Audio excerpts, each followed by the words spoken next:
¿Cómo podemos registrar nuestro dispositivo Luna Mini 2? Una vez tenemos el dispositivo, nos descargamos la aplicación de Foreo4U. Para registrarlo, podemos escanear directamente el código que tenemos en la base del dispositivo o esta pegatinita rosa. Una vez escaneado, nos aparece el número de serie del dispositivo. En el caso que sea un regalo, podemos poner regalo y no hace falta indicar el ticket de compra.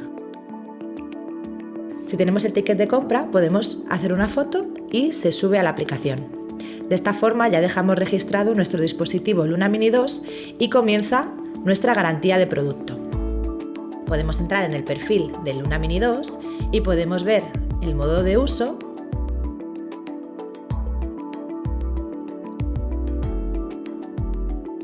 Podemos ver la información de nuestro dispositivo, la garantía de producto y nuestro número de serie.